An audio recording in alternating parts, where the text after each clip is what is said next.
Today on GameChanger, we're speaking to Kris Duggan. Kris is the co-founder of Badgeville, which is the fastest growing B2B social company in the world.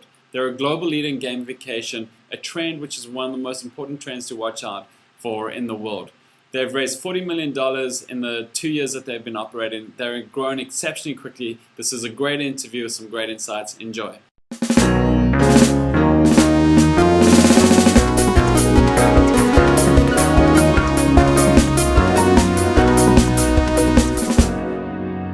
Badgeville is, we consider the leader in gamification. And so, what is gamification? Gamification is about using various techniques that you see in gaming experiences and even social experiences and applying those to non-gaming activities. And so that could be things like rewarding people for behavior, signaling and suggesting things that they should do next, comparing their performance relative to others, including their peers, and a whole variety of techniques. And so we provided a platform that lets anybody create these kinds of experiences on top of their existing website, mobile application, enterprise software, etc. So really, at the core, it's about how do we drive more engagement, more behavior, and really start to kind of influence and motivate an audience using all of these modern techniques and applying it to really any experience that's digital. So, and just a kind of a quick snapshot on the company. So today we have, we've been around for about 2 years. We've raised about $40 million in capital. We have about 80 people in the company, and we have about 200 customers that are using our solutions in lots of different ways.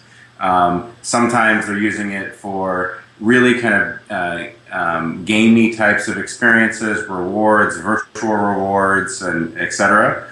And we can talk about several case studies there that have been very successful. One that comes to mind is Samsung. What they're doing with Samsung USA is very compelling. And then we have other customers that are using our product and maybe not necessarily even, they wouldn't even call it gamification. They would say, we want to start to kind of incentivize users for creating really great quality content and engaging in a community. And we want to allow people to start to build reputation and expertise. And so, they are using our solution for this concept of reputation mechanics. And by the way, you can use this internally on your employees. You can use this externally with customers and partners and developers. So, we really see literally dozens and dozens and dozens of different types of applications of the technology on a daily basis. So, as one example, if you go to Samsung.com, you'll see right on the homepage there it says Samsung Nation. Samsung Nation is a way that Samsung rewards people for engaging more deeply on the site. The rewards are predominantly virtual, and so it's a kind of a guided tour as you explore new products, as you review products, as you share products with friends on Samsung.com. The users get rewarded with these achievements and kind of virtual goods that get them very excited. And I can't share the specific details, but I can tell you that when they before and after adding Badgeville to kind of motivate and influence their users' behavior, they saw very significant increases in the key desired behaviors that they were trying to drive. As an example, product reviews went up, not just like 10 or 15%, but hundreds of percent increase in the frequency of daily product reviews. And we see that consistently time and time again I think it's common sense. If you measure people's behavior, if you start to guide them into what's important for you, and if you're even willing to do things like reward them, even when those rewards are purely virtual, people are going to get excited about it and work that little extra harder and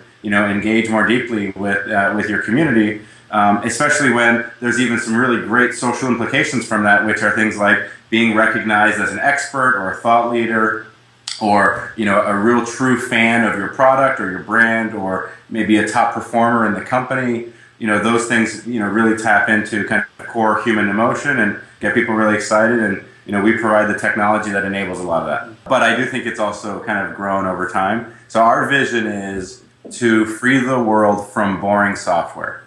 Yeah. That's our vision. And we think there's boring software everywhere, on the web, inside companies.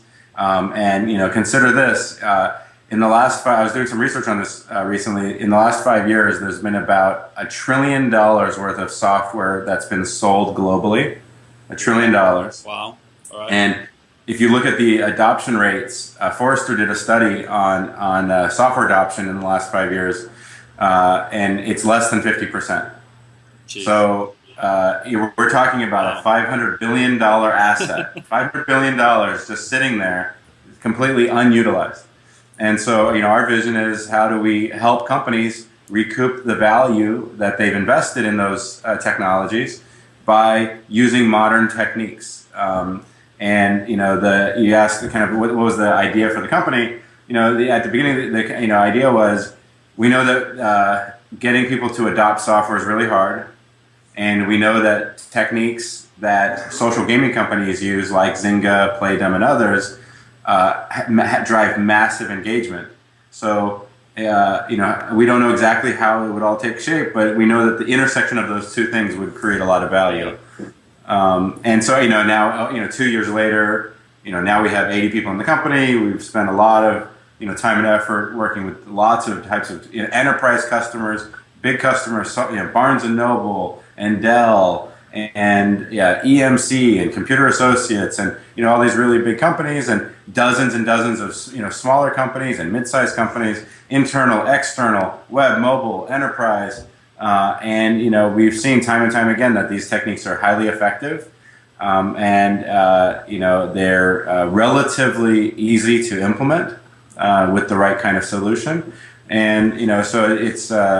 I think it's a good time to be in this business. Whether we apply this to customer-facing or employee-facing, it's solving the same problem, which is customers are becoming less loyal, and there's more competition for their attention, and employees, aren't engaged, and so and that leads to poor productivity. So, and these techniques, when applied correctly, are effective at solving those problems. So, I think it's definitely timely. I think it depends on which lens you look at this through. You could say gamification is kind of a piece of like the social strategy, and it's kind of one pillar in social. But actually, we even take a broader view, which is gamification is actually a pillar of a broader concept that we refer to as behavior management or behavior lifecycle management, which is really about this kind of intersection of psychology with technology.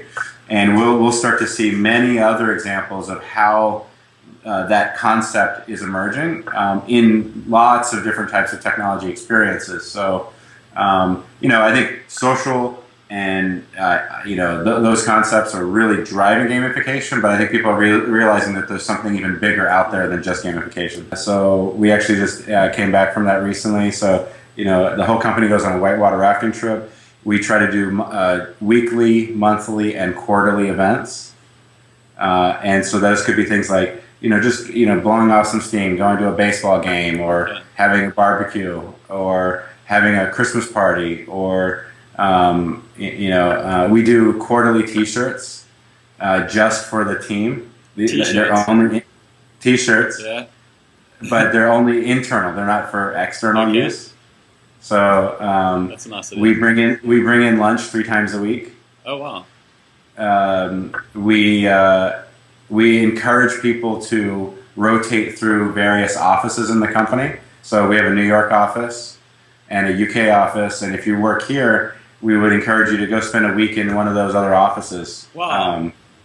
On the personal development side, if people want to you go to any kind of training or conference or offsite or workshop, if they let the company know, we'll pay for it. Cheapest. So I think part of the reason that I think people obviously people want to be fairly compensated in a job, but they also want to really be kind of, I think they want to be pushed a little bit out of their comfort zone. They want to kind of use that as an opportunity for growth and development, and they want to learn as much as possible. And so, we try to create an environment here where we can really deliver on that. And part of that is investing in like outside, kind of programs, mentors, coaches, classes, conferences, and letting people, and encouraging people to actually go to those things. Yeah, I mean, I think it's like, a lot of it is, kind of, focusing on the fundamentals. So, the fundamentals of management are things like allocating time to planning, staffing, which is, hiring and developing our team, organizing our resources, thinking about like, are we really maximizing how our team is organized? And, and that could be location, function, etc. Things like communicating. Like we spend a lot, when you have 80 people in the company and keep growing, adding one person per week, like how are we communicating as a company, internally and externally, and keeping everybody on the same page and keeping people aligned with a very simple and easy to understand kind of mission. Yeah. And then also, like I would say the metrics, we're very metrics driven. So I can tell you the company metrics, I can tell you every department's metrics, and we have quarterly goals and controls, and all of the quarterly departmental ones roll up to the company goals and controls. Okay. And so a lot of alignment and interlock there across the company because we're very metrics and accountability driven. Okay. And how does that kind of, so if you kind of take those things out, leadership, communication, staffing, planning, organizing, and metrics, on a day-to-day basis, I would say a lot of it is kind of making sure that we're executing across those dimensions well. And I do one-on-ones with everybody on my team every week.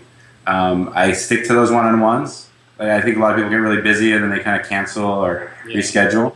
I would say I'm really organized. Yeah.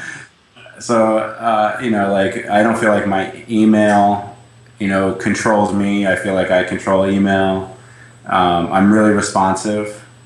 And I don't miss meetings. I'm on time. Yeah. And I like, those are just basic things. So like, meeting and calendar management. Meetings should start and finish on time. So,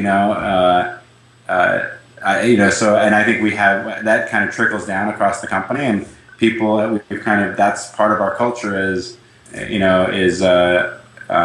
this concept of, kind of being proactive, organized, and so forth. And, I think that's kind of one of our secret weapons. So, and then on the personal side, one of my mentors is actually my brother-in-law, and he has a saying, which is that you're either investing in yourself or you're cashing out on yourself, and so you have to kind of decide, what do you want to do right now? Do you want to invest in yourself or do you want to cash out? And so I think a lot of founders, and I do some mentoring around here, and I see a lot of founders and entrepreneurs they're quick to start their companies, and they maybe don't have a lot of experience. And I think there's something to be said for kind of taking pause and maybe working for a couple of startups or working for a bigger company, getting some really good experience, and then applying those learnings to your own startup. And the biggest advice there would be sell or die. And if you can't sell your software, then it's not. I think people are focused on lots of other things when they're starting a software company, like selling, like getting investors on board and receiving investment, and or they spend.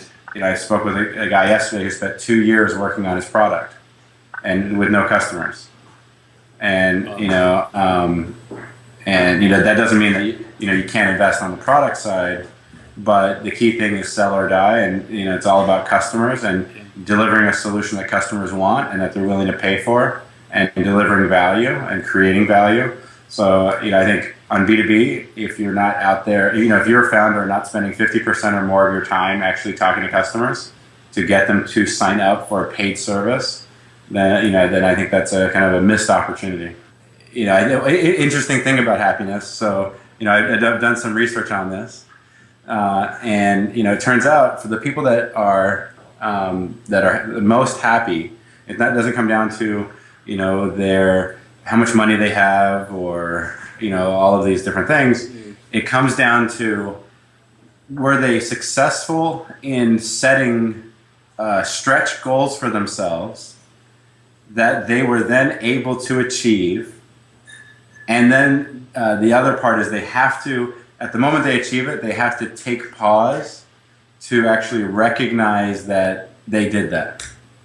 And so if you can consistently do that through your life, and that could be personal, professional, all the different things, I think that's the key, is setting goals. They have to be stretch goals, doing everything possible to get there, and then pausing to acknowledge that. I think that's the key to happiness, which therefore is the key to the meaning of life.